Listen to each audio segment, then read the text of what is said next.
Okay, so we will take the doubts. If you have any doubts also, you can send. Let us start with this question. Question number 28, which is given here. So the ratio of angle of minimum deviation of a prism in air and when dipped in water will be. So ratio of minimum deviation. What is minimum deviation formula? If you remember, minimum deviation formula is 2I minus A.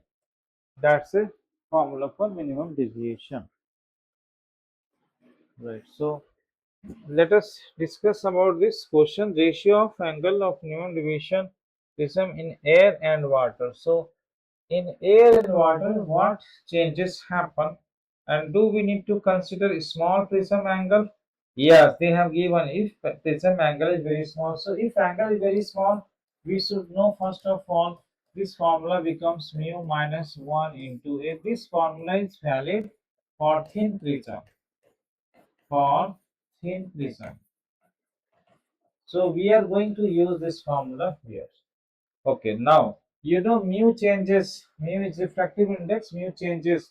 A will not change, but mu will change. Okay, so let us first calculate. So minimum deviation in water, let us calculate in air and water. Minimum deviation in air and water. So in air, this is mu refractive index in air, right? Minus 1 into A, and this will be the refractive index in water. But see, I think in this formula, this mu is what? It's a very important thing to note. Yeah, I think this is mu is this prism mu, and mu outside is 1. So actually it is relative refractive index. So in this formula, this mu which we use, this mu is the relative. Relative means what? Mu of the prism. Mu, in this formula I will edit that. So this is mu of the prism, mu of the prism by mu of the outside medium, mu outside minus 1 into A. This formula we have to clearly understand. Outside medium is 1, so that's why it becomes mu minus 1. Okay, so that's the actual formula. So when you are taking this one in air, so that is mu of the prism actually. This is mu of, because outside is 1, right? So that's become. But when you take in water, it becomes mu of the prism by mu of water, mu of water minus 1 into 2. That's how this, it will be different. Now we'll use this information. They are saying that mu ag means, uh, note that what it means by this mu ag means mu of glass by mu of air. Okay, this is the ratio. Okay, this is what air is 1 actually, so this is what is 3 by 2 they have given. Basically mu of the prism they have given here, so you can substitute this. This is 3 by 2 minus 1 times A. Now they have also given mu of air to water. Air to water they have given. Mu of air to water means mu of water by mu of air. This ratio they have given 4 by 3. So basically air is 1. So basically this is mu of water only. So mu of prism is how much? Mu of prism is 3 by 2 divided by mu of water is 4 by 3 minus 1 into A. Now we have to calculate this value and take ratios. Okay, so let's calculate this. So this will become how much? 3 by 2 minus 1, 1 by 2. 1 by 2A. How much this will become? Calculate. This become 9 by 8, right? 9 by 8 minus 1. 1 by 8 it becomes, correct? Okay, 1 by 8. Now you take ratio. We need to take ratio of the air to water. So minimum deviation in air divided by minimum deviation in water. So take this ratio. So 1 by 2A divided by 1 by 8A. A get cancelled, 1 by 2 divided by 1 by 8 by 2. It will become, that means the answer will be 4. 4 is to 1. Ratio of angle prism in air and when dipped in water. Either it is 1, answer should be 1, answer should be 4, I think. But I think in the option they might have given 4 is to 1. Check that. Are they asking air to water or water to air? And when deep in water? I think they might have given 1:4. Check that. Huh? What is the answer? They have given 1 by 8. 1 by 8. Just check that answer. That's what they might have taken reverse then. They have taken minimum deviation in water divided by minimum deviation in air. They have taken this 1 by 4. Just take reciprocal of that. Okay. They have given that. Okay, done. Then any other doubt?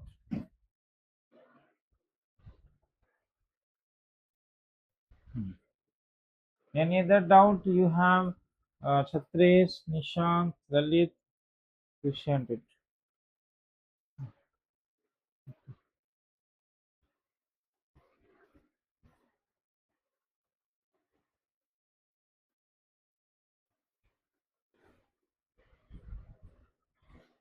'Done?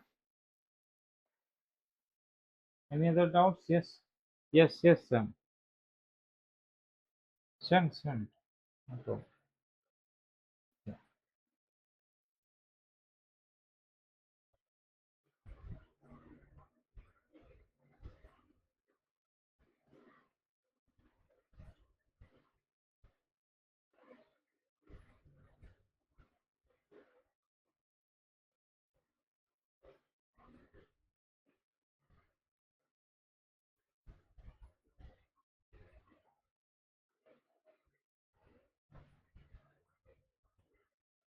9.7 double convex lens. NCERT question, huh?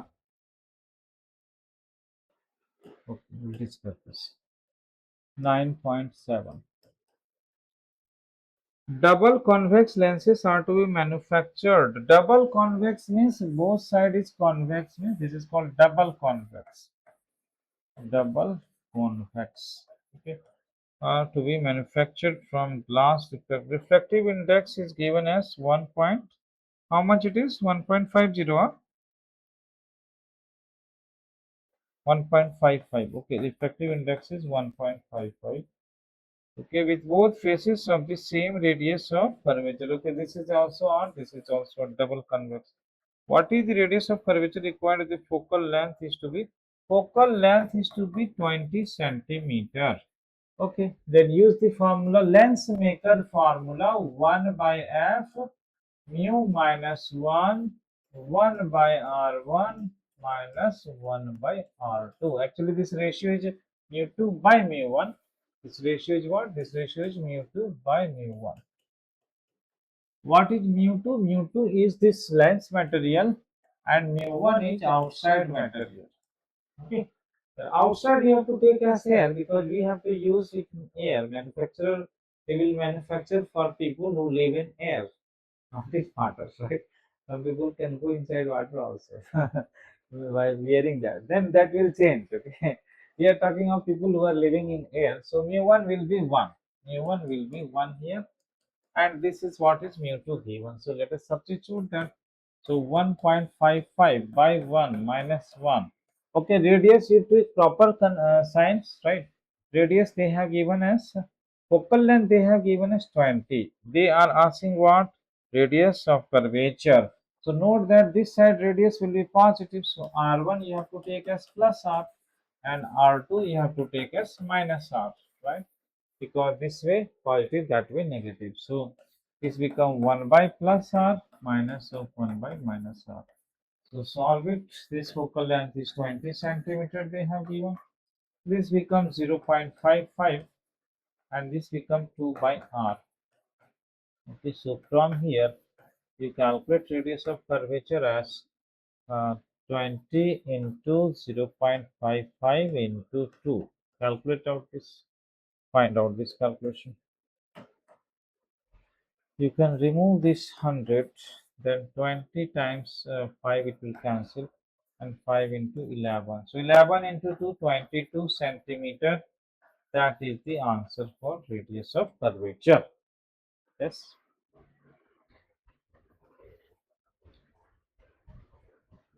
Yes. 21.4. Check answer. Correct now? Yes. Next question. Tell me next question. Last page you sent. What about that? Same page, eh? Okay, okay. Same page. Okay. Fine. Then done. So shall we start? Continue the topics, right? Okay. So let us continue. Hmm. Okay, okay. Might be the calculation some problem will be there, right? So remember this lens maker formula, lens maker formula. Again, I will tell you this lens maker formula. This, let us say, outside is N1, and this is N2. So you need to consider this surface of reflection first, and then you have to consider this surface of reflection second. So let us take this surface has radius R1 and this surface radius of curvature is R2. So when you are studying the left side surface, when you are studying and light is coming this way, so some object is there here, right? So some object is there along the principal axis, let us keep, and we want to find the where is the final image. Final image is I. This is object distance is U. This is image distance V. We want to calculate this. Okay. So, for the first surface, this is the object distance, this is u, and refraction happens. This side is n1 and this side is n2. Note that you have to take the medium of this material, whatever this medium is. This medium you have to take this medium of this material of prism. The right side you have to take this medium only. That means left side you have to take first medium n1 and second medium n2 and then find the image, right? You can show some diagram to show that, right? One ray you can show it like this, one ray it is going like this way, straight like this, and another you can take like this, and then it is converging here, and you can show that this is the first image I1. This I1 image is the image formed by refraction through first surface. So this distance I am going to take as V1. So here I am applying the formula. So ray of light is going, remember, ray of light is going this way, left to right. So N2 by V, V means V1 minus N1 by U, whatever U is there, is equal to N2 minus N1 by radius of curvature R1.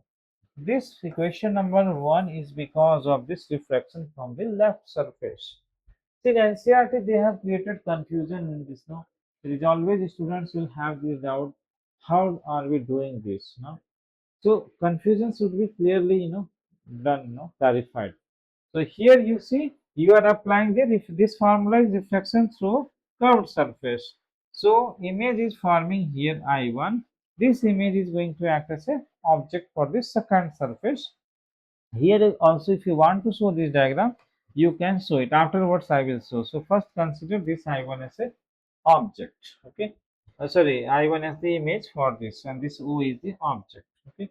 O is the object, and I1 is the image. I1 image is formed due to reflection through this surface. So let us calculate. So first equation we have written.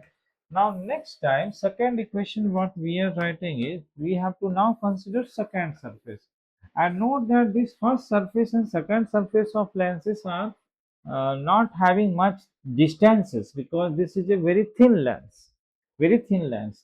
So second surface is almost at the same place of this. So from the second surface, the distance of this image I1 is also the same as this first surface because this distance was I1. So this distance is also same V1 also same V1. So this I1 which we are considering, I1 which we are taking, this I1 is forming at the same distance V1 for the this surface also because the lens is very thin lens. Okay, that's the idea. But now here confusion happens. Many students don't know that light is traveling in this way. They think that light is traveling from I1 to this side. That is the main confusion. Okay, so you need to understand that light is traveling in this way only. Light is traveling in this way. Which way? Light is traveling in this way. So this medium to that. Okay, that medium outside is air or whatever it is. That side is N1. Okay, this one is N2.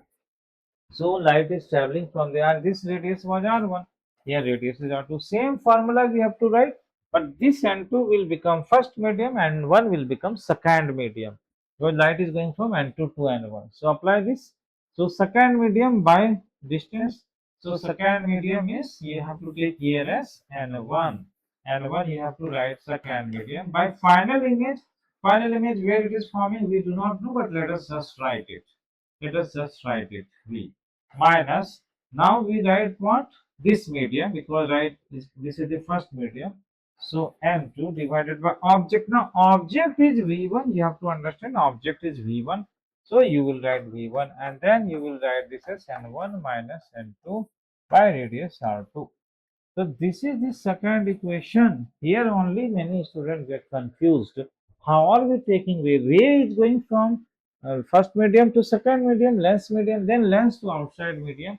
So ray direction does not change. Okay, that's how we have to take it. Okay, so then you just add them. I will show the image ray diagram proper afterwards, but let us just add them. Let us just add 1 and 2, add 1 and 2. So once you add 1 and 2, you will see that this term is getting cancelled. Which term? N2 by V1 and N2 by V1 get cancelled very easily, and you will be then getting this equation. Which equation you will get now? You will get this N1 by V minus N1 by U, N1 by U is equal to, when you add them, N2 minus N1 by R1 I will get, plus here I am getting N1 minus N2 by R2. Okay, so now here what we will do, left hand side we will take N1 common, 1 by V minus 1 by U, and right side this I will write as N2 minus N1 by R1, and here I will take minus common, then it will become N2 minus N1 by R2. Then here also I can take N2 minus N1 common right hand side. N2 minus N1 if I take common, then it will become 1 by R1 minus 1 by R2. That's how it become, and then this is N1 times 1 by V minus 1 by U. Okay. Now this N1 I will divide that side. So as I divide N1 that side, it becomes 1 by V minus 1 by U, and that become N2 minus N1 divided by N1 into 1 by R1 minus 1 by R2. Now this I can write as N2 by N1 minus 1 into 1 by R1 minus 1 by R2. This is what is 1 by V minus 1 by U. Right, so this is the equation, lens maker formula. This is lens maker formula. Now here how do we get focal length? Because you know for a lens 1 by V minus 1 by U is 1 by F. You can substitute that, because if you take U as minus infinity, this V is called focus. Okay, so V you will put as 1 by F, you will put minus 1 by infinity, so 1 by F you will get is equal to N2 by N1 minus 1 by R1 minus 1 by R2. Yes, all of you are clear about this formula, lens maker formula. This is also called power. This is also called power. Clear?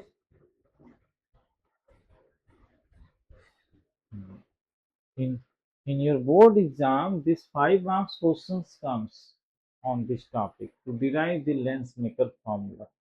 There you need to write step by step this derivation.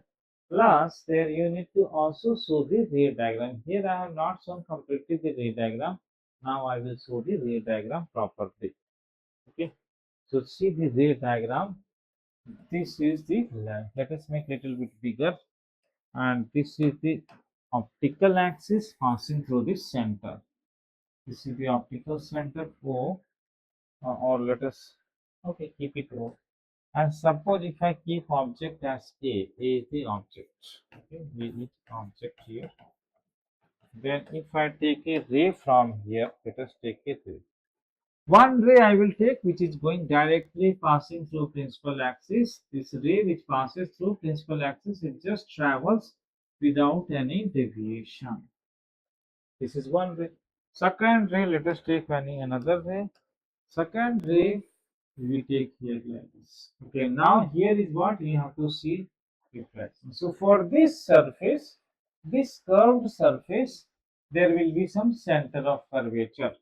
So for this surface, let us say that normal. When you draw a normal here, it may go somewhere else. We don't know. So that will be the center of this. But this ray has to go in denser medium. So this ray will be, because this is the angle of incidence here, it will go little bit like this. Okay, because this is the angle of refraction here.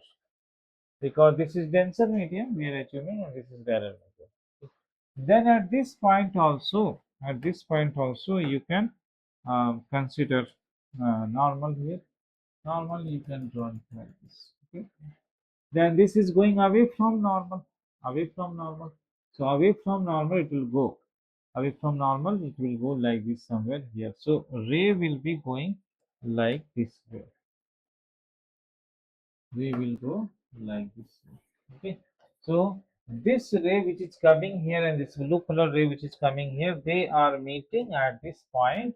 So this is the final image. This is the final. Now you may say, where is I1? So note here, I1, when we were discussing, we are considering only ray like this ray and this ray, and then dot dot dot dot dot dot dot dot dot dot here. So this image is formed due to this surface only. Let us forget that this surface is there. If you forget this surface, then this ray only you are taking one refraction here. So when you take one refraction, so bending you have to take only at this place. You need to take bending only at this place, right? So if you take one bending at this place, so this is where the image is formed. So that point is the I1 point. I1 point. But ray of light is going this way, it is again bending here. So this final image, which is this image I, for this image formation, that I1 is like a virtual object. That's what you have to understand. For the second surface, reflection that is happening second surface, this ray is coming from point I1. Coming means it is not actually coming, but it looks like it is coming from there. So ray is coming like this and reflection happening like this. So for this surface reflection, that I1 is a virtual object, and that's the final image. So if you see this diagram, this is the object distance u, this is object distance u, this is the image final image distance v, this is the intermediate image distance v1. That's the diagram which you need to draw, okay, to clearly understand this. Clear? So this is lens maker formula done. So let us move then next. Okay, now lens maker formula will change if you consider this left side medium and right side medium different. If you consider different medium, lens is different medium, left side medium is different. So left side, let us say air, right side water is there. Okay, then how to do calculation. Little bit modification will be required in that formula. So suppose this is lens, this is N1, this is N2, this is N3 now. Okay, same approach you will apply, same approach. This is the object distance O, this distance is GU. So with this refraction, some V1 will be forming. That V1 will act as a object, virtual object for second surface, final image will form. So just write that equation. So for first surface, when you write N2 by V1 minus N1 by U is equal to N2 minus N1 by this radius of curvature R1, this radius of curvature R2.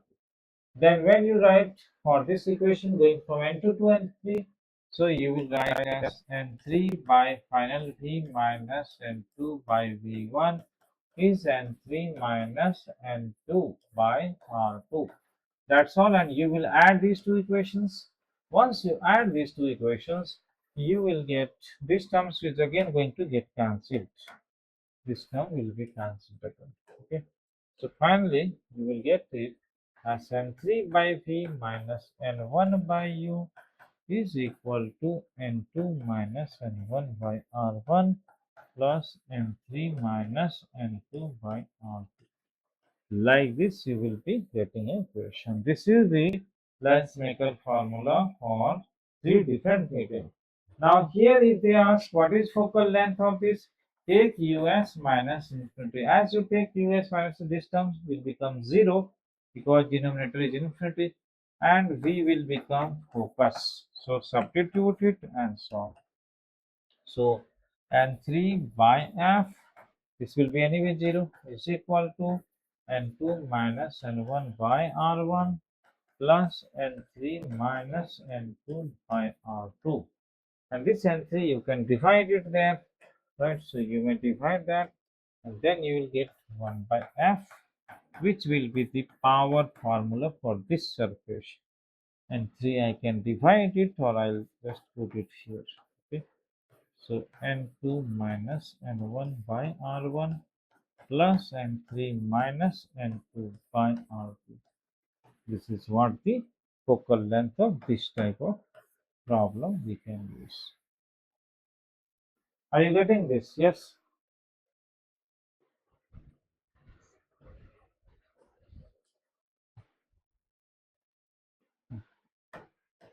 Okay. Yes.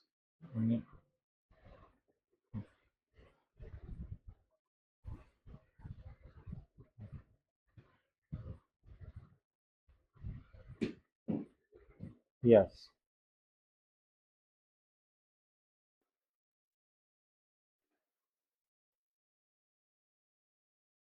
Hmm.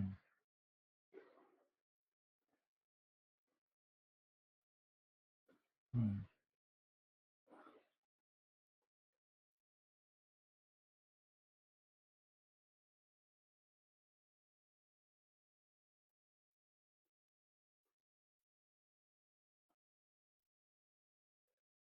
You have that question? Can you send me?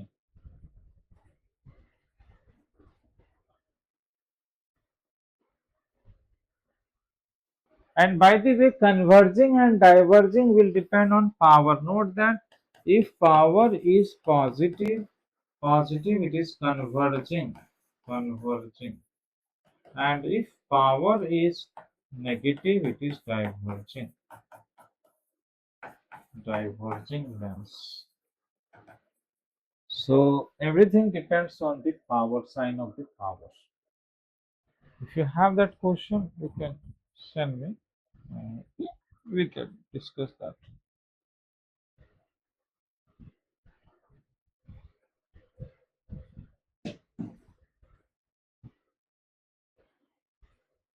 Okay, tell me what type of problem it was so that I can understand. Means, is it like the lens itself is made up of three materials? Like this, like this. This is first material and one, second material and two, third material and two. Like this.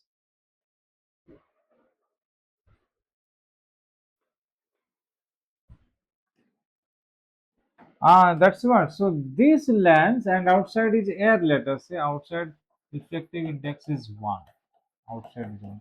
So this upper part behaves like a one lens. This middle part behaves like another lens. This part behaves like another lens. So this is a like three lenses, and each part will make its own image in that case. So three images it will form. Okay.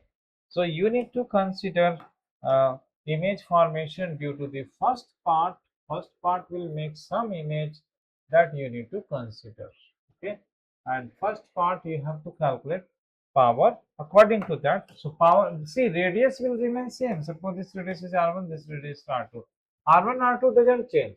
But when you are calculating the power of the upper part, let us say power of the upper part, that is 1 by f of the upper part, f1, let us say, that is n1 minus 1 by 1 by r1 minus 1 by r2. When you take power of the middle part, let us say this middle part is there, its power you take p2 as 1 by f2 as n2 minus 1, 1 by r1 minus 1 by r2 will remain same for all of this.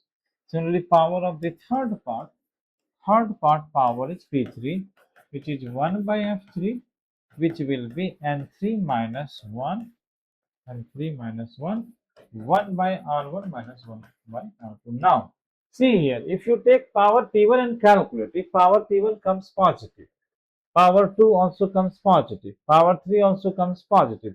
All the three powers comes positive means this lens is going to behave as a converging on this.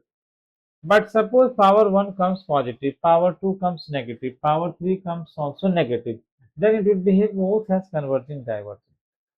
So it depends on the power signs of these powers. Correct? Yes, that's it. Hmm.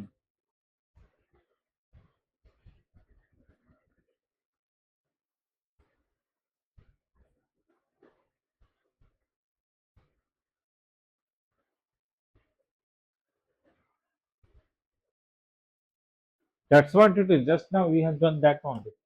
This one. This is what it is.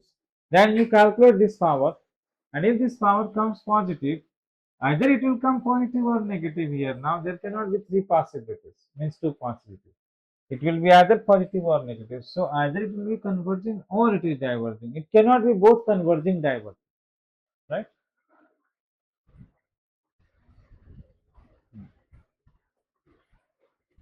Okay, fine. Fine, done. So this is what it is. Then let us move to next. Okay, so lenses are different types. Now let's understand different types of lenses. Types of lenses.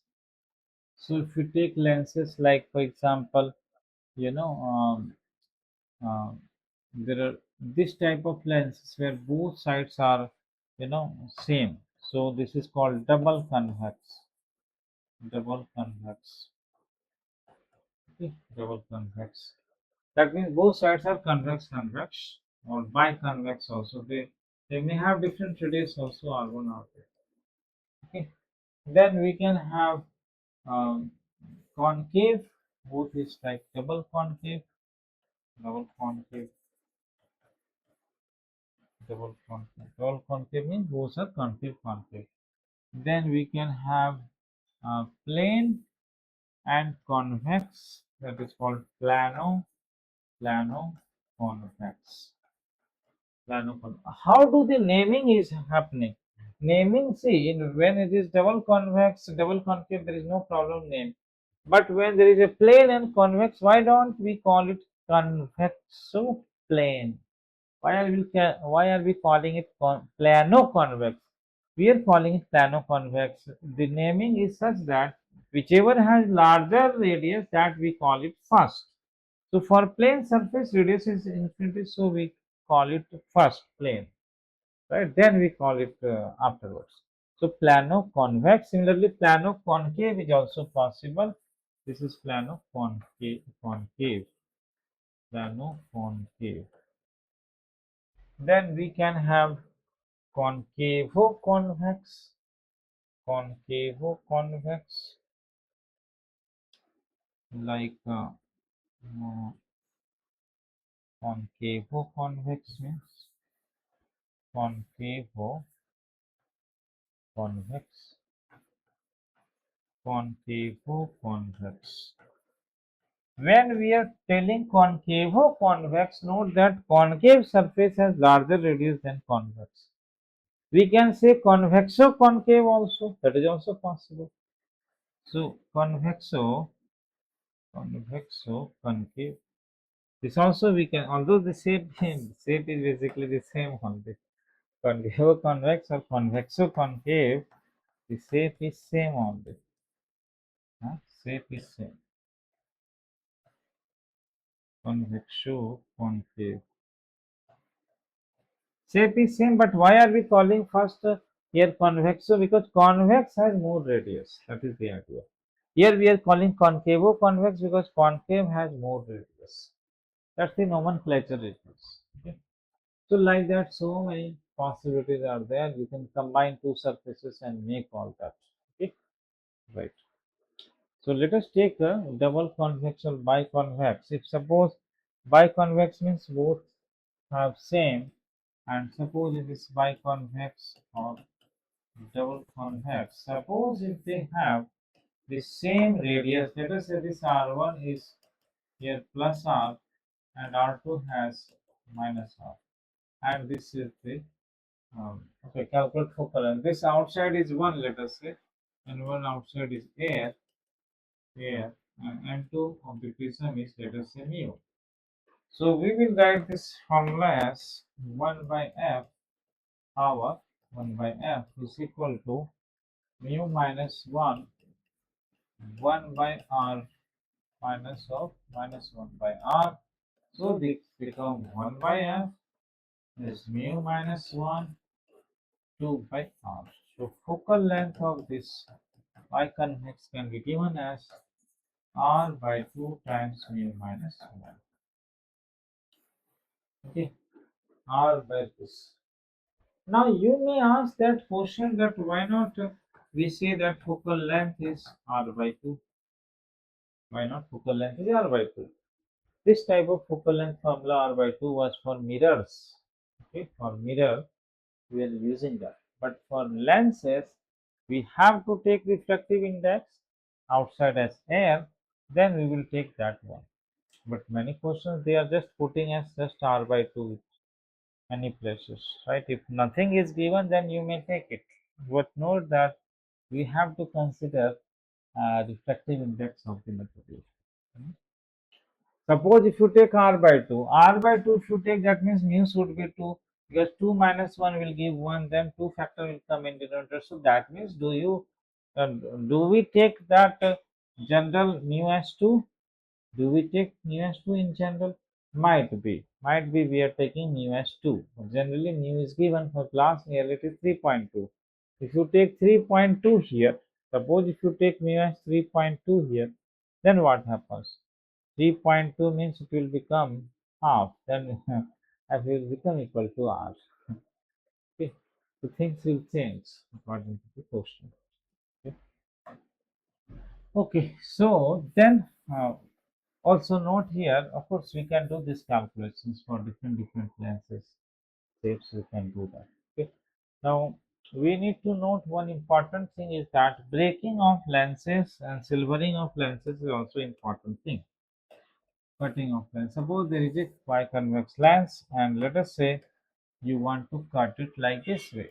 If you cut it like this way, what happens that this lens will become like this. Okay, another part will become like this. Okay, so when you cut it like this, note here that this total part, this is the equivalent combination of these two. So suppose if I take this power as p, this power must be half power by 2 power by 2. Um, this power must be half. Am I correct? So if you take power like this, no, one not, one not. Power depends on what? Power depends on 1 by f formula, which is this curvature. Curvature radius is not changing, right? Curvature radius is not changing. So this is R1, R1, R2, R2, same thing. So power must be same there. This power is same, this power is same, this power, because curvature is not changing here. Power remains same. Then also one thing is that what changes then, the amount of light passing through change, because here this aperture is large aperture, so intensity will become small. Okay, so here the aperture is large, here the aperture. So suppose the intensity of image intensity of image intensity of image is I for this one. Here the intensity of image will become I by 2, and this also will become I by 2. So because it is exactly half of that, so it becomes like that. Okay. Now you may ask a question that how do we calculate intensity of image? That's a thing. How do we calculate intensity of image? That's an important topic. I'll discuss it afterwards. Okay. Intensity calculation. See, if you discuss about where the calculation of intensity is different, like coming back to the electromagnetic waves. You remember intensity of wave is calculated in different way, and for in this ray optics intensity is calculated different way. When you will go into the photon theory dual nature, there you will calculate intensity is a different way. So the intensity is something which is very subjective. The definition of intensities are totally different in different chapters, and that we have to make very clear, otherwise there is lot of confusion in that. Okay, I have gone through a lot of confusion with them because different textbook gives a different idea of it. So we need to make clear that what definition of intensity are we using in this chapter. Okay, that we'll discuss afterwards, but right now we should know that.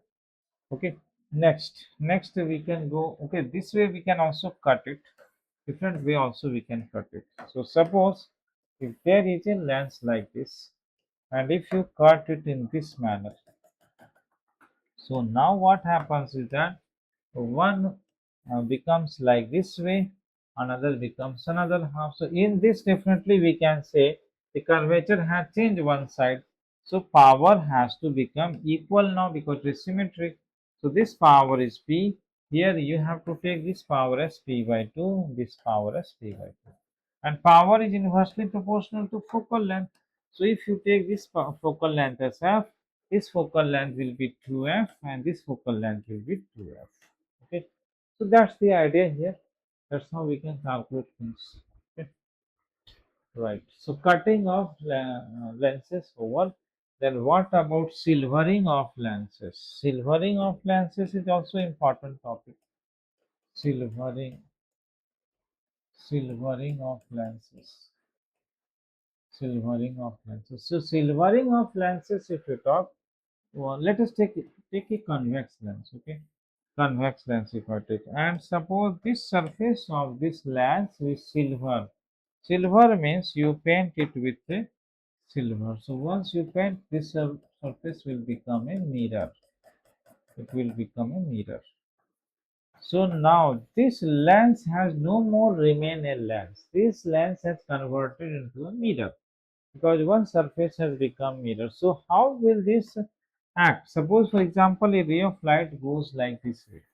So first it will pass through one surface, then it will hit this surface. Definitely it will hit this surface and it will reflect, and then it will be coming out like this. So three things will happen: one reflection from this surface, another reflection from second surface, refraction from again back to this surface. Okay, so if you want to analyze this by reflection and refraction, so two times refraction you have to take from this left surface and one time reflection you have to take from the mirror surface. Okay, that's how you can do. Okay, another way of doing is that let us break this system into equivalent lens plus mirror, lens plus mirror, like this. So what happens is that you may assume that they are very close by, so there is no separation between this lens and this mirror because you have mirror this light surface. You can consider that the ray of light is passing through this surface, then it is reflecting from this mirror, and then it is passing. So note this analysis is different from this analysis, although result is same. Why? Because here you are considering this surface reflection only you are considering, and this surface refraction you are considering. So one time reflection, another time refraction. So two refraction through this surface, one reflection from this surface. That is what you are taking, but in this case you are taking this entire lens and mirror. So here one time complete reflection from this lens, then one time complete reflection, and one time complete reflection through this lens. So this can also be taken like this way. So this system can be made up of, that means two times this lens is being used. Note that this lens is being used two times. So one time while going like this way, one time going like this way. So that is why we can consider this power of this system. Power of this system means this is a mirror now. Power of this mirror is equal to, power of this mirror means equivalent it is. Okay, equivalent mirror power is equal to power 2 times power of this lens plus power of this mirror. This is what we have to use. This is the formula we can directly use in problems. Okay. Beside this, we have to use this common sense also, as I am telling this, because sometimes question can be directly solved using this approach. You don't have to do this calculation, although you can also do this calculation. Okay, but sometime I'll give example how this concept can be used. But here note that one important thing is that power of lens formula is minus 1 by f, focal length of the lens. Okay, but power of the mirror power is power of the lens is 1 by f, not minus. Power of the lens is 1 by focal length of the lens. Okay, but power of the mirror is minus 1 by focal length of the mirror, spherical mirror, that we have to use it. Why it is like this? Because again power is defined positive for converging. So if you take a concave mirror which has negative focal length, so negative negative give positive. That's how it is converging. I think last class I also discussed this. Similarly, convex lens is converging because focal length is positive for convex lens. Okay, that's the idea behind this. So silvering of lenses are over now. There's a one question, very good question, which can be used in problem. Many times this has happened. Okay, so they are saying that this surface you have silvered it. Okay, and there is an object kept here. There is an object kept here, and the image of the object forms here itself. The image of the object, the image of the object coincides with the object, coincides with the object. And let us say that they say that this distance is a thin lens, or it might not be thin. Okay, but this distance they may keep. Might be they have given this distance. Okay. See, whenever this question comes now, you think very basic thing. What? That if the ray means image has to form at the same place means the ray has returned back. The ray has returned back. That's the simple thing you can think. Because if the ray comes back, then that means ray is meeting again back at the same point.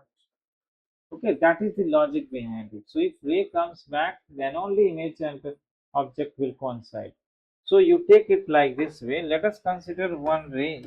One ray, if I take directly, it will definitely return backward because it is hitting normally only. So it is returning backward. So that means another ray also must be hitting it normally only, then only it is possible.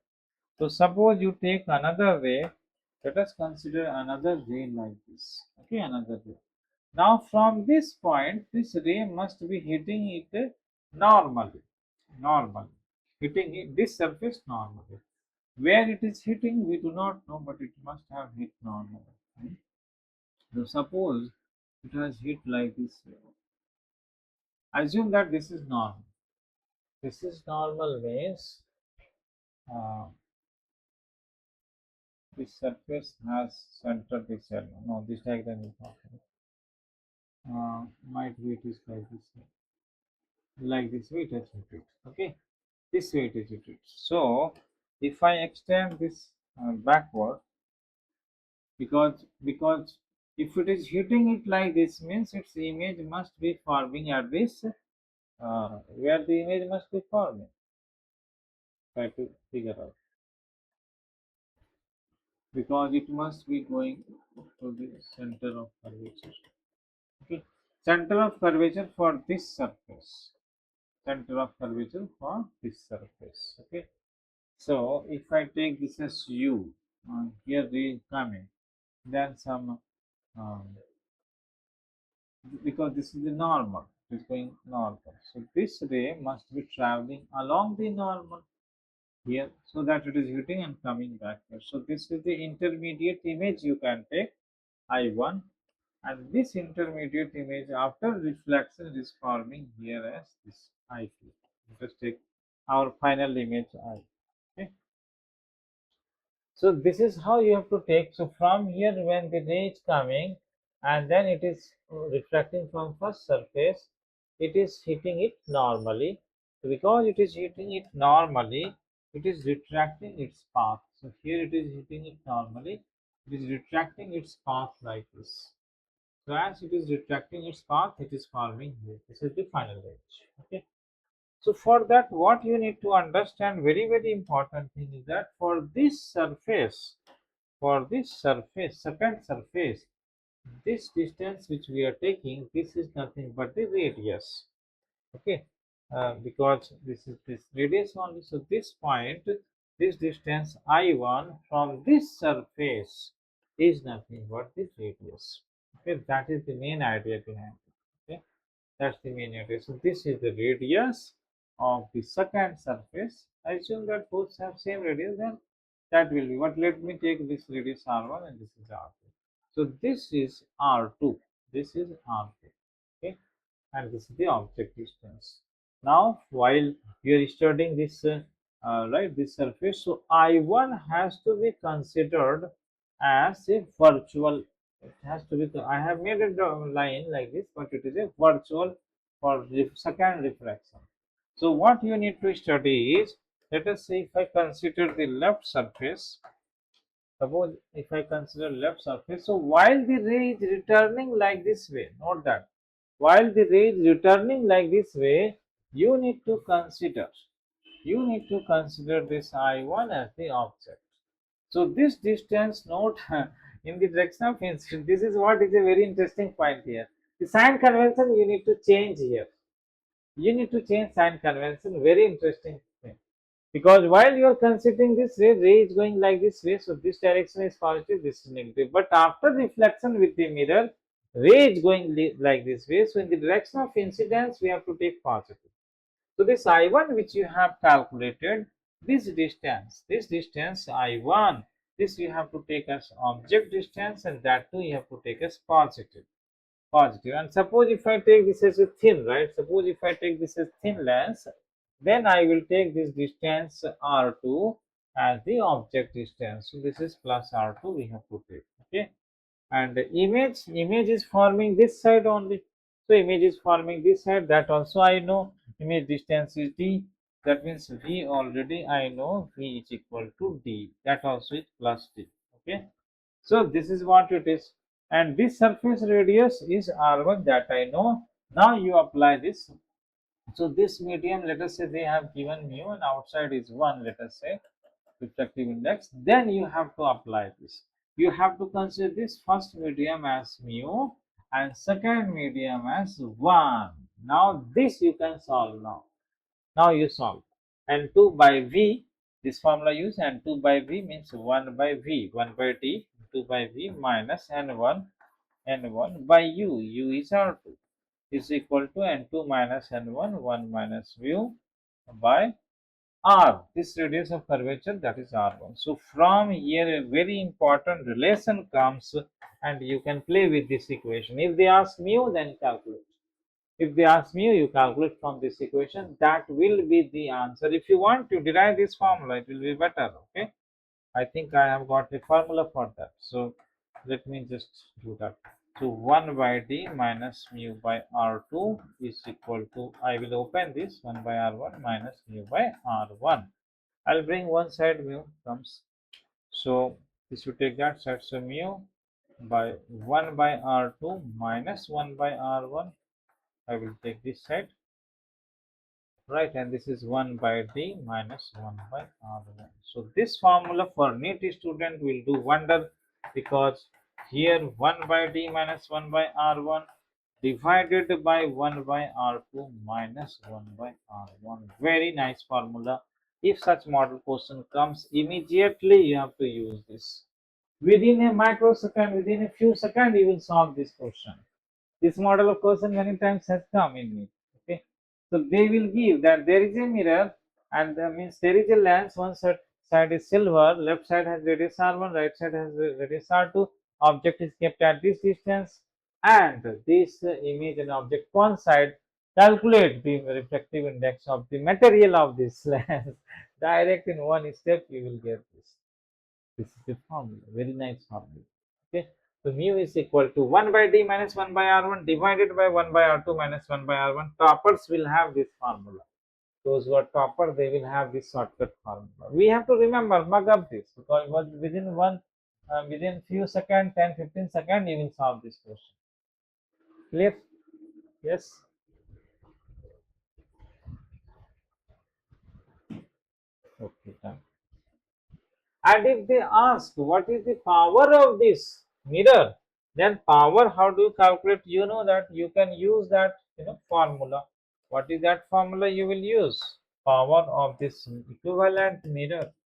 Power of equivalent mirror you have to use as 2 times power of the lens plus power of the mirror you have to use. So if you want to use this 2 times power of the lens, 2 times of power of the lens, power of the lens is 1 by f of the lens. 1 by f formula is mu 2 minus 1. So suppose this lens is mu minus 1, 1 by r1 minus 1 by r2. This you have to use definitely, and plus power of the, and of course with sign convention you will use it.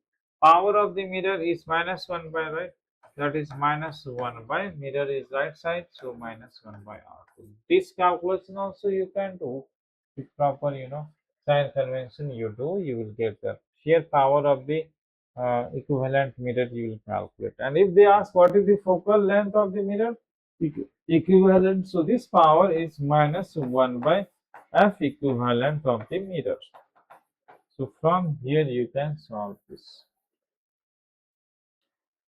From here you can solve. Now suppose I want to get the same answer from this. So what I will do is that this equivalent mirror, this equivalent mirror is behaving like this way. Okay?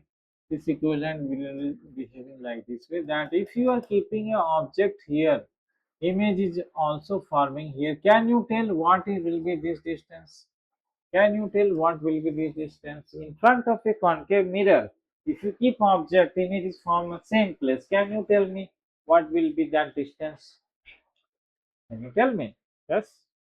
The trace. Nishant. Sam. In front of a concave mirror, if you put object, image is from there only. What is that distance? What is that distance? Come on.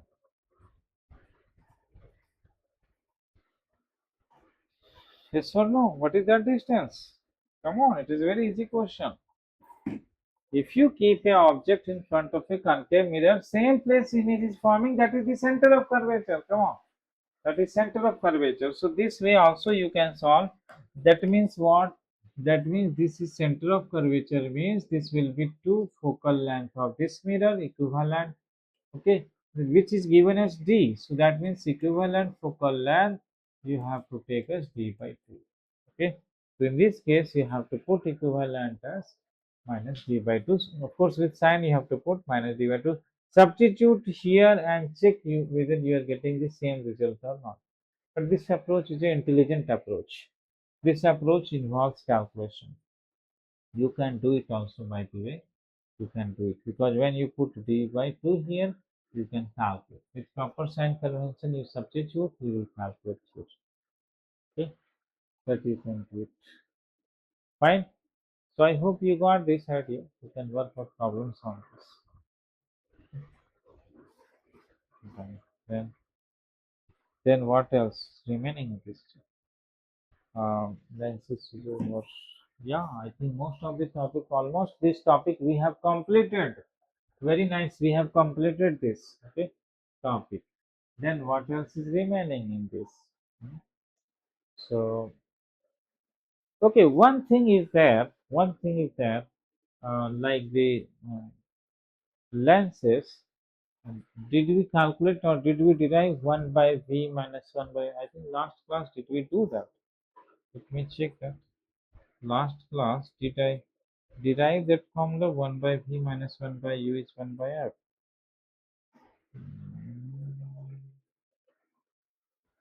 Surface only we have taken. No, I think that I have not derived.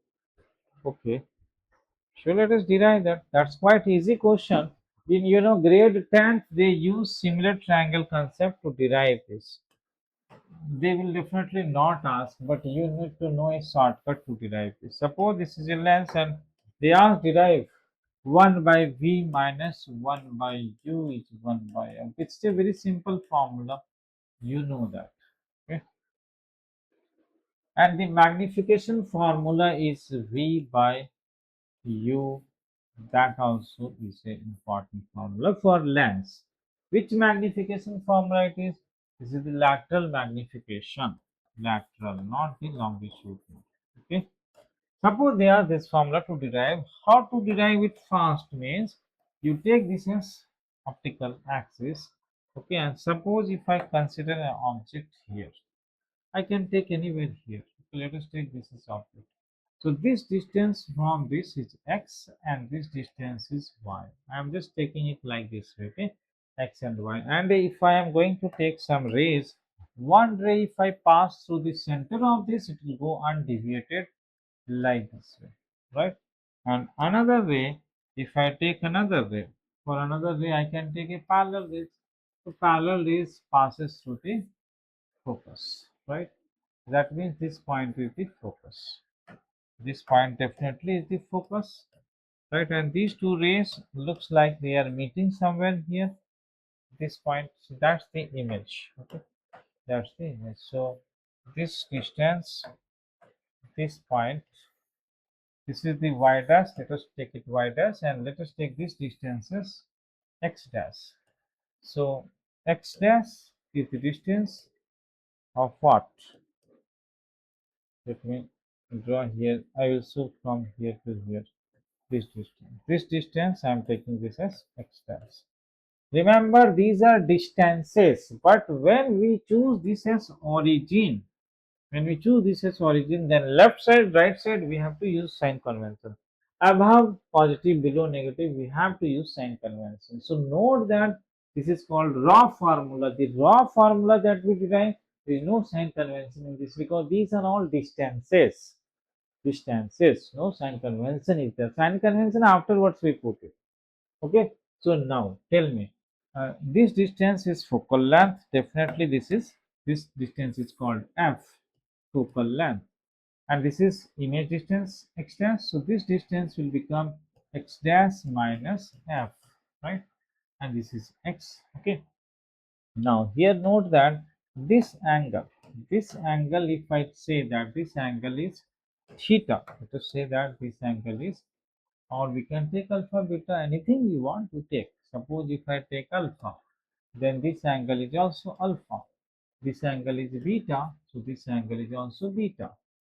Okay, and this distance is same as y. This is same as y. Now this simple triangle, using just simple trigonometry, you prove this formula. Very easy. Suppose if I consider this triangle, right? This is also right only. So if you take this triangle alpha, alpha, this bigger triangle and this smaller triangle, so tan alpha, just you write tan alpha, simple. If I write tan alpha, then this distance y by x is simple tan alpha, correct? And this tan alpha is also in bigger triangle. It is y dash divided by this distance, which is nothing but x dash. Okay, so from here we can conclude that this is one result. Now let us write tan of beta. Tan of beta in this triangle. Tan of beta in this triangle is y by f, and tan of beta in that triangle is y dash by x dash minus f. Right, that's what we got. Now try to get relation between x dash, that means y dash, we try to eliminate. So from here, what is the ratio of y by y dash? So from this first equation, tan alpha, y by y dash comes out as x by x dash. And here, or let's take y dash by y dash by y. Let us take ratio y dash by y. Y dash by y from here becomes x dash by x, right? That's the first equation. And from the second, here what is y dash by y? From second equation, y dash by y can beta, it becomes x dash minus f by f. Now let us equate the equation number 1 and 2. Equation 1 and 2. equating 1 and 2, equating 1 and 2. So x dash by x becomes equal to x dash minus f by f. Now cross multiply this. So f x dash equal to x dash minus x into f. Bring f terms one side and take x dash plus x comma, and this become x dash. Then from here, um, 1 by f becomes equal to x dash plus x by x dash. Now you divide it here. So x dash by x dash plus x by x dash is equal to 1 by f. So from here, x dash get cancelled, x get cancelled. So we get a very important result. We get a very important result. So 1 by x plus 1 by x dash is equal to 1 by f. This is the middle length formula. You may ask why plus is coming. Plus is coming to confuse you. Actually, this is the actual formula of this length. 1 by object distance plus 1 by image distance is equal to 1 by f. Okay. Now let us put the sign convention. Now let us use sign convention. So all of you know that sign convention. See in this lens, when you see the sign convention, when you look at, this is the coordinate geometry 0 origin 0 comma 0, right? So left side is object distance, so I will write us minus x. So that is why x I will substitute as minus u. That's important thing. V here I will put as plus x dash. So x dash I will substitute as v. Anyway, focal length is positive, so focal length I will put as plus f. So the formula, raw formula which we got, raw, which is 1 by x plus 1 by x dash is equal to 1 by f. Here now we will substitute. So x we will substitute as minus 1 by u, x dash is 1 by v, and focal length is focal length. So that is what we are using, 1 by v minus 1 by u is 1 by f. This is the actual formula that everyone uses. Yes, that's what it is. 1 by v minus 1 by u is 1 by f. Correct?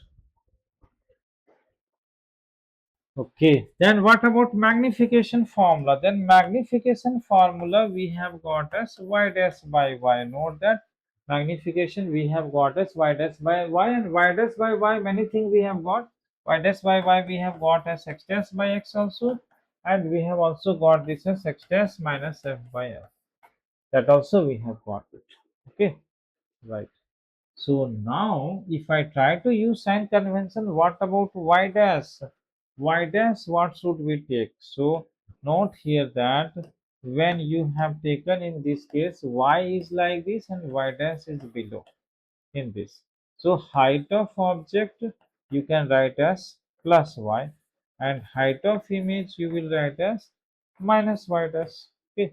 So from here y I will write as height of object, and from here y dash I will write as, what do we write y dash? Y dash should I write minus height of image, right? Correct. Do I write it like this? Then what is the magnification formula will become that? Magnification formula is what? What is magnification formula? For real images, magnification formula is minus height of image by height of object only. Correct? Na? Or height of image by height of object. What is magnification formula? Height of image by height of object, right? Height of image by height of object. So if I write height of image if I use, so height of image I have to use, uh, height of image I have to use as, okay, suppose I have written this. So y dash, what I will use here in this y dash. If I am using this formula for magnification, y dash I will write as minus hi divided by ho. Correct? Magnification will write this. Okay, what about this formula? Check this. What is x dash? Here, let's use this formula, x dash by x. X dash is what? X dash is v. And what is x? X is minus u. It is coming as minus u. Where is the mistake happened now? Now tell me. Somewhere some glitch has happened. Hmm.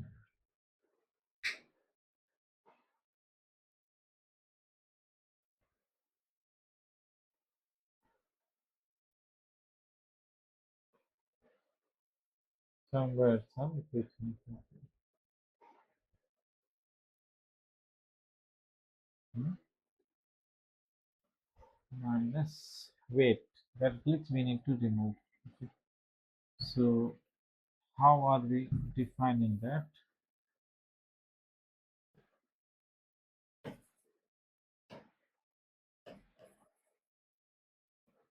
Let us define height of magnification as height of image by height of object. Okay, let us define like this. So if I define by this definition, this magnification, if I define like this, then magnification will be height of image. Height of image becomes here as minus y dash. I think this will give proper. Minus y dash by y. Minus y dash by y it will give. Okay, right. Minus y dash by y. Correct now. This is how we'll get. We'll define height of image by height of object. This ratio is magnification. So magnification become minus y dash by y. Okay. Then minus y dash by y will become minus y dash by y is x dash by x. Now you calculate this. Okay. Now you calculate it. So x dash is what? X dash is v minus u. Keep x dash is v and x is minus u. That is how we are getting v by u. This is better. Okay. This is how magnification we are defining as v by u. Now let us take the second definition also that. So magnification we have told us minus y dash by y. Good. We have telling like this. Now you see here. Now you see here minus y dash by y ratio is x dash minus f by f. Now what? Now let us try to substitute. Suppose if I substitute x dash is what? X dash is what? X dash is v, x dash is v minus f f by f. Then we have to use this formula. Okay, minus we are using this way we need to calculate. I think if you want, you can substitute v in terms of u also, and then do the calculation. So magnification will come, and you know the magnification in this lenses comes as f by f plus u. This formula also you remember. F by f plus u. Correct? F by f plus u comes. Hmm. It should come like that if you substitute it. You try that. I think you can try to substitute here in this x dash. Okay, try this.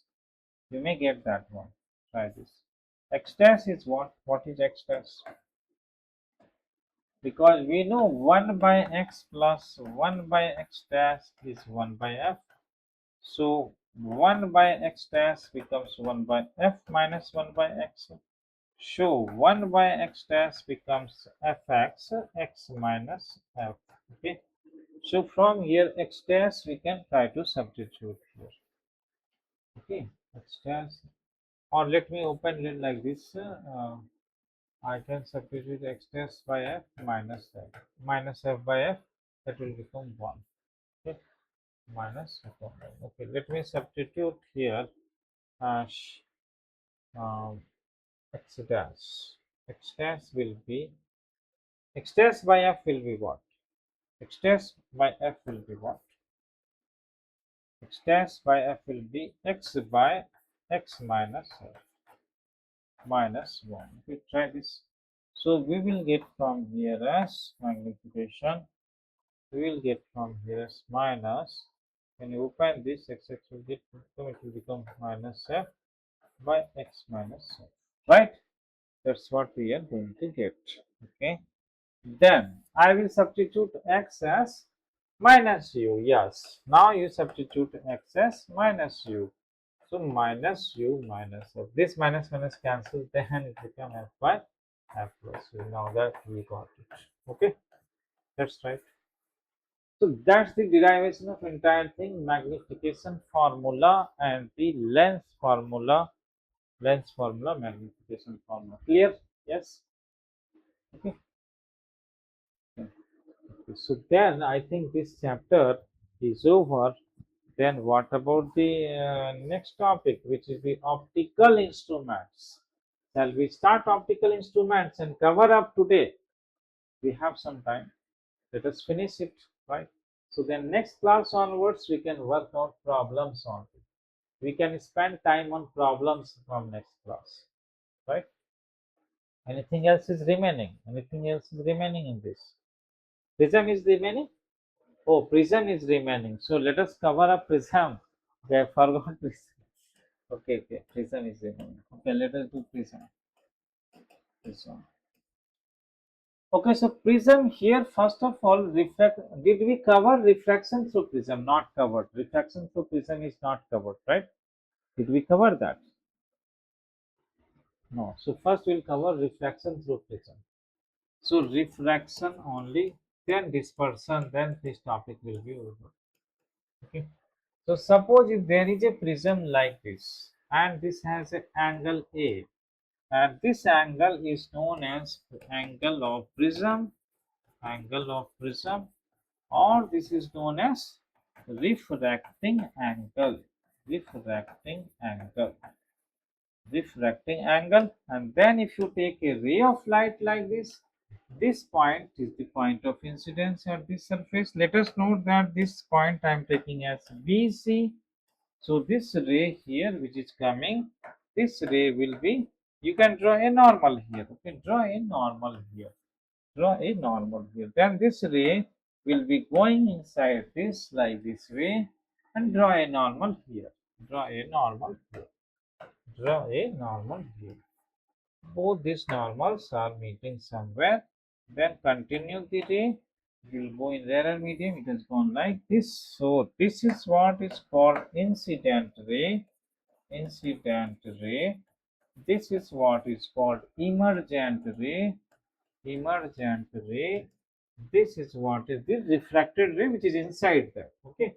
So now here this is angle of incidence, this is angle of reflection R1, this is R2, and this is called emergent angle. So angle I is angle of incidence, and angle R1, R2, forget about that, take angle E, that is called angle of emergence. Angle of emergence. Okay, then what else? That's all. And outside I am taking as 1, and 1 I will take as 1 here, and 1 I will take as 1. This is n2 which I will take as mu. Okay. So first what is important to note, that angle between two lines is angle between their normals. This is a very important concept. Always I repeat this so many times to students. Okay. So suppose there is an inclined plane angle theta, angle to this normal, that means vertical line, and angle to this inclined plane, normal to this inclined plane, makes the same angle theta. That means this angle is same as theta. This is repeatedly I tell the student, because this is 90 degree, this is theta, this is 90 minus theta, so this must be theta because this sum is 90 degree. This they have to understand. So many times this comes, right? Mg sin theta, mg cos theta, so many times, right? This is an important idea. So here that is the idea, you are going to use it here. So angle between these two surfaces, these are reflecting surfaces AB and BC. This angle A must be the angle between their normal, and this is the normal. This is the normal. Then this angle comes as same as angle A. That's a very very important idea. Okay, nothing to be done, nothing to be done, this comes just like that. Okay, this comes just like that in this diagram. Note that in this diagram it comes like this. So that means here you see R1 and R2 are interior angle and A is exterior angle. So A comes as R1 plus R2. This is directly, it can be taken from this figure. Okay. Then what about the deviations? I want to calculate deviations. So suppose if I extend this ray, this was the original path in which it was going. This was the original path. If prism was not there, this light has gone in this path. But now light has come this way, emergent ray. Extend the emergent ray backward, this emergent ray. So this angle which you can see here, this angle is called what? This is called deviation. This is called deviation delta. So this deviation delta we can calculate simply by taking deviations here. So here I is there and this is R1. So this angle is I minus R1 because this total has to be I. Similarly, this total is E, so it has to be E. So this is R2, so this is E minus R2. E minus R2. That's what it is. So now from here in this triangle, you see this deviation is the exterior angle for this triangle. So directly we can write deviation formula as I minus R1 plus E minus R2. Directly we can write, and if you write it like this, you get the deviation formula as I plus E minus R1 plus R2. R1 plus R2 is nothing but A. This formula for deviation is a very important formula. Deviation. Okay, that's the deviation formula. I plus E minus A. Right, so we need to note all this formula. Then we can apply the law of refraction here and here. Two places only you have to apply law of refraction. So if you apply outside, the first surface n1 into sine I is equal to n2 into sine r1. And second surface you can apply n2 into sine r2 is equal to n1 into sine of E. So these two places only we will apply law of refraction. One time at the incident surface here, first surface, second surface. That's all. Right. So these are the equations which we can see here, equal to R1 plus R2, delta is I plus E minus A, N1 sin I is equal to N2 sin R1, and 2 sin R2 is equal to N1 sin I. These are the equations by which any questions can be solved. Okay. Any questions we can solve using this idea. These equations. Then here we can make some approximation. So let us make that angles are very small, very thin prism. All the angles are very small. If I make all angles are very small, let us make that thin prism. Let us make assumption thin prism and small angles. That means paraxial rays you are taking only paraxial rays, because for paraxial rays only the angles are very small. So if I use here in this one n1 sine of I will become equal to I because angles are very small, and n2 sine of r1 will become r1. And note that n1 I have taken air, so n1 is going to be 1. 1 into I is n2. N2 I have taken as mu into R1. So from here I can write I equal to mu R1. That's all. Similarly, if I take the second equation, I will write N2. N2 is nothing but mu into sine R2 is R2. Is N1 is 1 and E is E. So I can write yes mu R2. So then I will substitute in deviation formula. Deviation formula becomes mu R1 plus mu R2 minus A.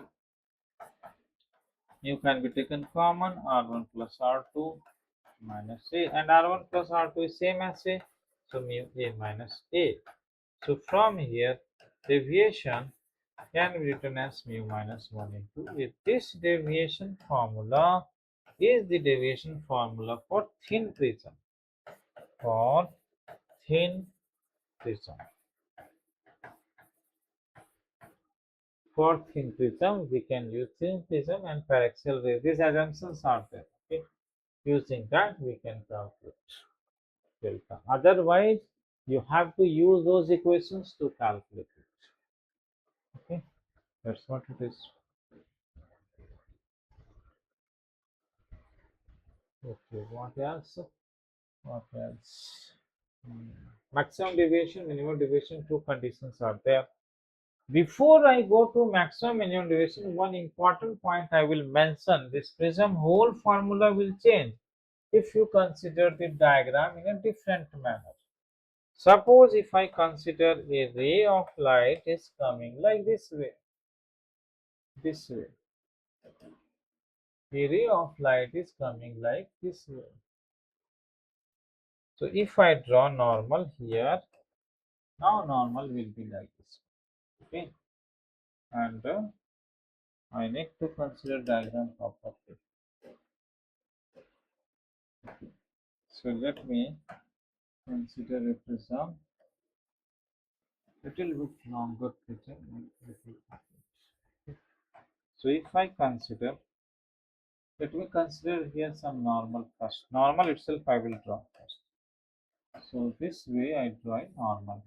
Okay, normal I draw. And I consider a ray coming like um, this way. Ray is coming like this. Then this ray will bend towards normal like this. Okay, and then at this point again you can draw another normal. These are normals. These two normals may meet. You can extend these normals like this. Okay, so here note that this now they may go like this. This is a completely different diagram. Everything will change, right? So this angle is I. This angle is R1 here. This angle is R2 here, and this angle is E here. Okay. Now it's a completely different result. This angle of prism is A here. Okay. Right. So what happens now?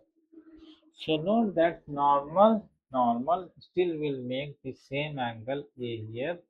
This angle A is same as this angle. Now the formula is going to change. Now you see here, this A, this E, and you know, okay, this R2, this R2, and this R1 and A are related. So here R2 is like exterior angle, R1 and A are interior angle. So R1 plus A becomes equal to R2. A becomes equal to R2 minus R1. This formula is given in only few textbooks. Note that A is not always equal to R1 plus R2. A can be R1 minus R2 also. Okay, right? Then, then what else? What deviation formula will come now here? Tell me the deviation formula. Same manner you try deviation formula. So this ray was going like this. If there was not prism was not there, this will be going like this, and this is now going like this. So what is the deviation? How to calculate deviation? Okay, let us calculate deviation here and here. Both deviation we will add. So here the ray was going like this. Now it is going like this. Note that this total was I. This total is I, so this will become I minus this angle will become I minus R1. This will become I minus R1. Here deviation also happens. So this deviation which is happening here, this deviation is E minus R2. Okay, so this was going like this. Okay, this was going like this. Right, so total is E minus R2. Okay. Now here both the deviations are in same order, because if you see here, this has rotated in this manner. This is important to note. It has rotated anti-clockwise. What about here? It was going. It has rotated clockwise here. This is what is the difference. Okay. So this deviation here has happened anti-clockwise, here clockwise. So this deviation you need to subtract it. So deviation which you have to do is delta 1 minus delta 2, whichever is larger. We don't know which is larger. Let us say this is larger. So delta 2 minus delta 1 u2. Delta 2 minus delta 1. Where delta 2 we are taking as clockwise, clockwise, delta 1 we are taking anti-clockwise. Okay, this value. So resultant time calculating clockwise only deviation. So when you subtract it, it is E minus R2 minus I minus R1. So from here E minus R2 minus I plus R1. So it becomes E minus I minus R2 minus R1. So it will become E minus I, and this R2 minus R1 is a minus E. So that will be the formula for deviation. Now the formula for deviation has also changed. It become E minus I minus E. In that case, it was E plus I minus A. Are you getting this? Yes. Sure. That's how the formulas of deviation will change. That means you need to look how it is happening. If it is coming from bottom and then coming like this, then you have to use previous formula. A will be R2 plus R1, deviation will be E plus I minus A. Now it is coming from top to bottom. Then you have to use this formula. A is R2 minus R1, deviation is E minus I minus A. Right? These things have changed. Everything has changed. Then done. This is prism. Then in this prism we have to also see about the minimum deviation condition and maximum. So we are going back to that case because most of the questions are for that case only, right? So most of the questions are for that case only. So you have to take this real like this, and note now we are taking minimum deviation delta minimum we want. So for that you need to consider this like this, and it has to come like this. Okay, they will come like this. So here this is E and this here is I. This is R1, this is R2, this is A. Okay. So there is an important condition that this BC, and let us call this point PQ. So remember PQ becomes parallel to BC for minimum deviation condition. For minimum deviation, it becomes parallel. Now, if you see the graph of minimum deviation versus incidence, if you see, then it happens like this type of graph. And there is a minimum point here. This point is what is called minimum deviation. And this point is what is I equal to E. Okay. Note here that this deviation formula which we have written is I plus E minus A. So suppose if you take this sum I and this E, and if I interchange it as E plus I, also you got the same deviation. Note this. Okay.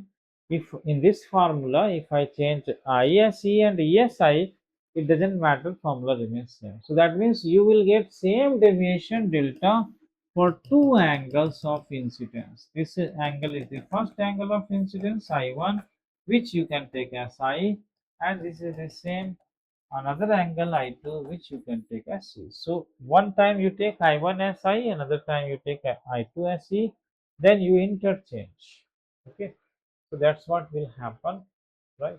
But in this case, I1 and I2 become equal, and that is the condition where we have the minimum deviation. That is the condition where we get the minimum deviation. Okay, so minimum deviation both are equal. That's why the formula for minimum deviation comes out as minimum deviation formula comes as 2I minus in this type of questions, right? In this type of model of question, minimum deviation is given by this one. Right, so you can apply these conditions and try to do some calculations from this. There are some formulas where they are calculating you in terms of that. That also I will tell you, because see here, note that the minimum deviation condition R1, R2 become equal to half of A. That also you know. Okay. So in that case, if I apply this formula, I can get I as minimum deviation plus A by 2, right? And if I use the first reference here reflection, so I can use this R1. Let us study here at anywhere. So 1 into sine of I is equal to mu into sine of R1. So sine I will take as very small, otherwise I can write as I only. even if it is not small. So minimum plus g by 2 is equal to mu times sine of r1. Now let us consider sine of r1. Sine of r1 I will write as p by 2. So from here this formula for mu that we are getting, in many questions they ask this. Okay, in many questions they ask this formula, to use this formula and calculate. Many questions they will ask this. Okay, note that here the assumptions of thin prism is not made. Here we have not made any assumption of thin prism. That means even for thick prism we can use this formula. Okay, that's the condition for minimum deviation. Minimum deviation happens for this condition. Okay, yes. Are you clear about this minimum deviation conditions? Minimum deviation condition means R1, R2, P by 2, PQ becomes parallel to BC. That's the minimum deviation. I and E become equal. That's the point where the minima happens in the graph. Very important graph. Okay. Note that this graph is not a symmetric graph. It looks like a symmetric graph, but this graph is not a symmetric graph. It's a non-symmetric graph, neither it is parabolic. Okay, right? That's what it is. Then what maximum deviation? Maximum deviation, let us cover maximum deviation. Delta max I want to cover. And same model we are taking from bottom to bottom race is going. Okay, so maximum deviation will happen for a particular case when you consider that the rays are grazing the path incident ray, because incident ray can become maximum. When can become maximum? Because if you see this, you can consider incident ray to be grazing this path. That means this ray will come like this. Okay, and this angle is going to be a critical angle. So R1 will become critical angle. This I becomes equal to 90 degree. Okay, then this ray has to go. Suppose it is going like this way, it may go like this. Okay, then here also you can take normal. So normal, when you take here, this becomes R2. This angle is emergence. This angle is a, all the formulas remain as it is, and try to do the calculations. Okay, try now. So minimum deviation, maximum deviation formula apply. Maximum deviation is I plus E minus A. I, we need to we know I is 90 degree, E is nothing but we have to calculate E. Okay, minus, so let us calculate it. So this is critical angle. We know R1 plus R2 is equal to A. R1 is critical angle plus R2 is equal to A. R2 become A minus critical angle. Okay, once you got this, then you apply reflection here.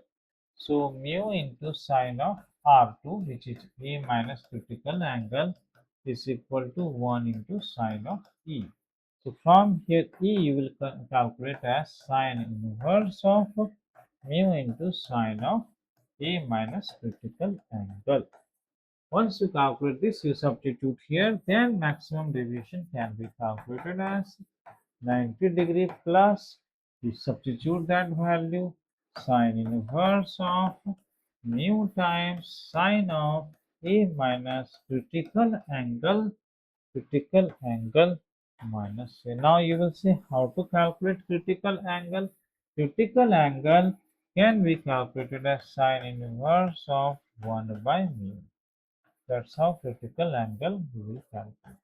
Okay, so that's the condition for maximum deviation. Maximum deviation. Okay.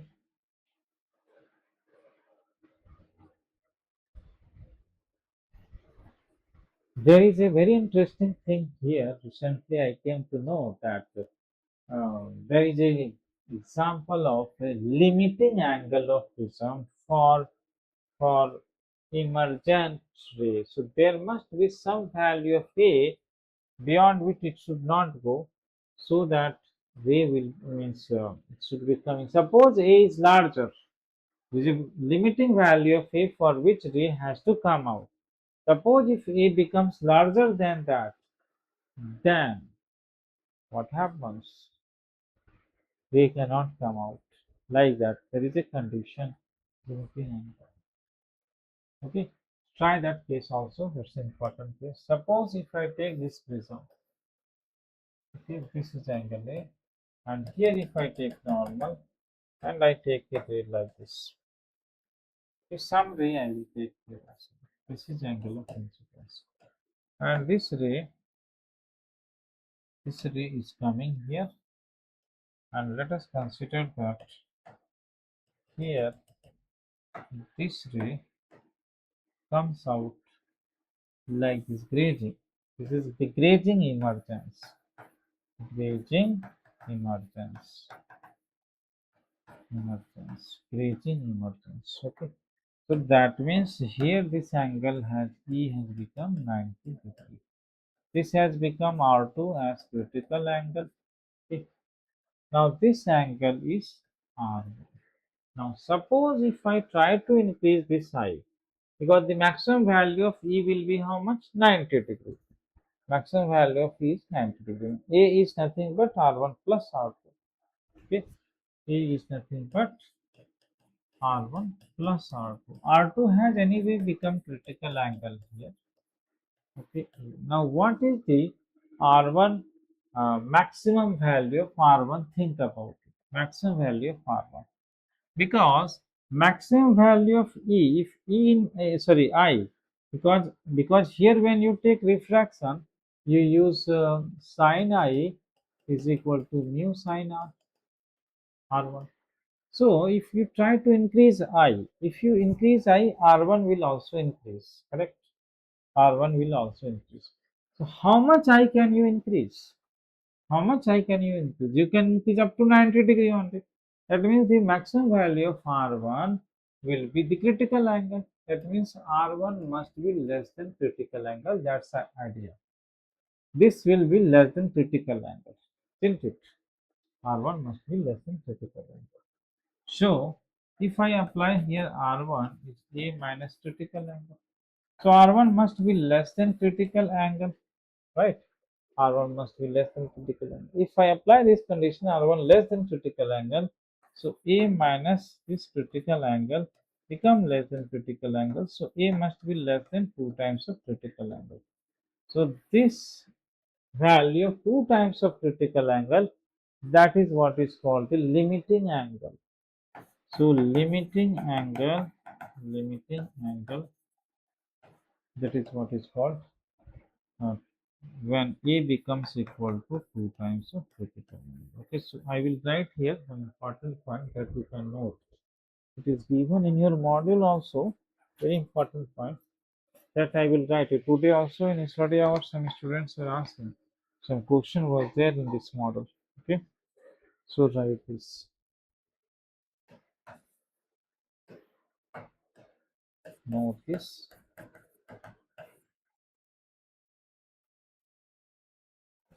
In order to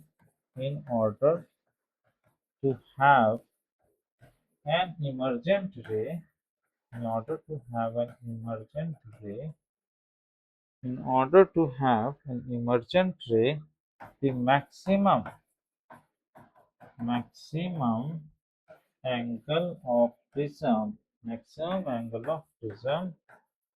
is 2 times of critical angle. That's what it is. And this is called limiting angle. This angle is called limiting angle of prism. Okay. So here we can note 3 important points. First point is that if the angle of incidence become equal to sine inverse of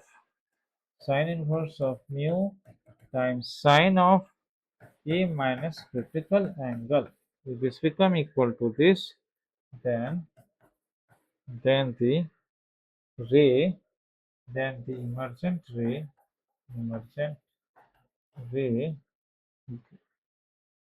is grazing or grazing emergent ray.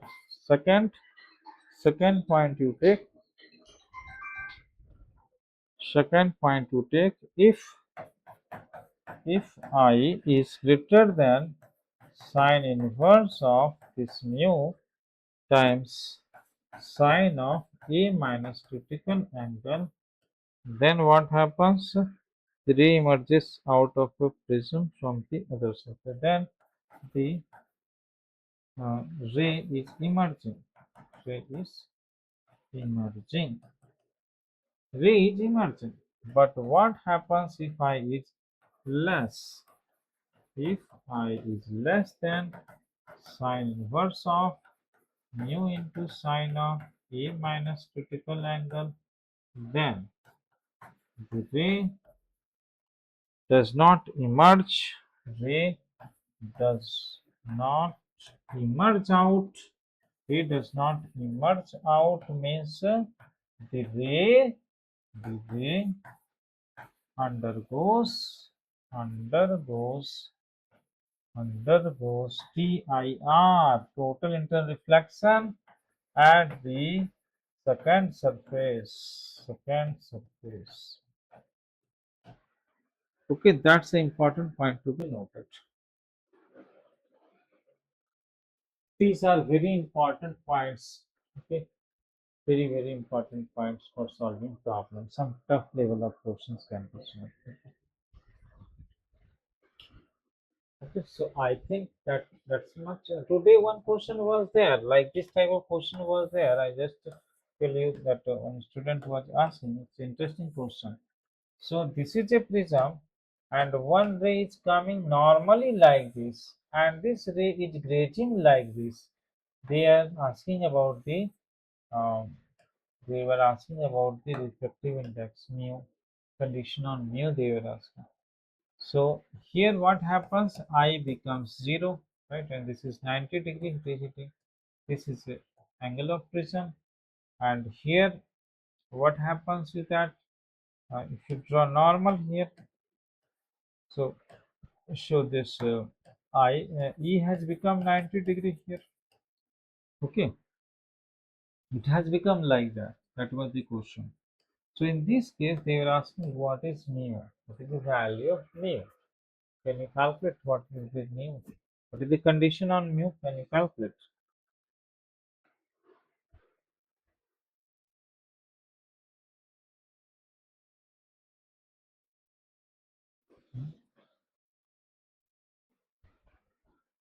What is the condition of mu? So here R1 become equal to 0, and definitely this is critical angle. Critical angle it is, isn't it? This is critical angle. Uh, so A is becoming equal to R1 plus R2. Okay. So R1 has become 0, R2 has become critical angle, A has become equal to critical angle. A has become equal to critical angle. And here it has become 90 degrees. So um, I think prism angle was given in that question. Yeah, might be prism angle was given. I don't remember in that question. Prism angle was given. So this case was given. They were asking conditional ratio. This is critical angle. Prism. Then we can calculate from here. I think. Isn't it? We can do some calculation from here. What calculation can we do here? What calculation can we do? Because then A will become equal to, uh, I think we have given equilateral or what? No, not equilateral. Or the given some condition was given there. Hmm, 1 by sine. So one thing is sure that sine of critical angle is 1 by mu. Okay, 1 by mu. This is critical angle, and this is A. This is 90 minus A, that we know already. So 90 minus A, that is A. What else do we get from here?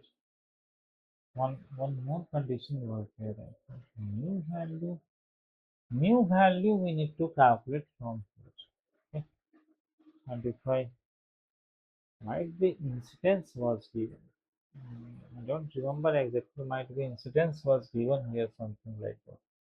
Okay, and then they were calculating from here. So the condition, one condition we had to apply, that a must be less than two times of critical angle. This condition we had to apply, less than equal to, or equal to also means extreme case we can. If you don't put equality, you can put less than equal to. Then we apply sine of a less than sine of two times of critical angle. But in this case, critical angle, yes, I think this is what it is. This is what it is. So a has become critical angle.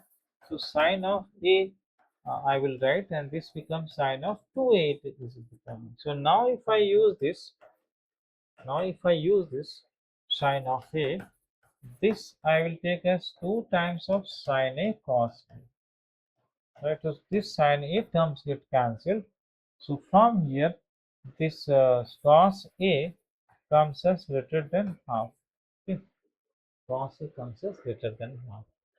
And cos a is nothing but cos of critical angle. Cos of critical angle greater than half. If I use cos of critical angle as root under 1 minus sine square critical angle, then it will be 1 by 2.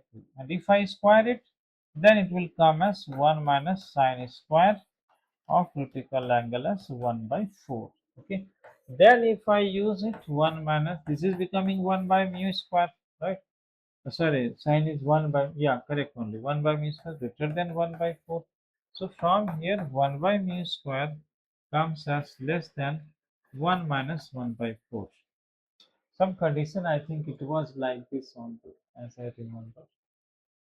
It was like this only. So from here, some quadratic equation comes, or 1 by mu square comes as less than 3 by 4. So mu comes as mu square comes as greater than 4 by 3. No, somewhere mistake has happened. Okay. So here only some condition was there. He was okay. So we'll check that. I think some condition was there on this question exactly. I don't remember. So if I is less than this, then means some condition was there. That's the limiting angle. In order to have an emergent ray, maximum angle of prism is 2 times of this. Okay. Not remember exact, but some conditions like this. Yeah, I think some worksheet was given. You check in that worksheet, there is a question like that. Okay, fine. So let us wind up this session. I think we have completed prism, but we have to work out many questions on that. So opticals and optical instruments will cover in the next classes, and then we'll go into the problems of this. Fine. Yes, Nishan, Satresh. Okay. Yeah. So let's see in the next class. Okay. Bye all. Good night.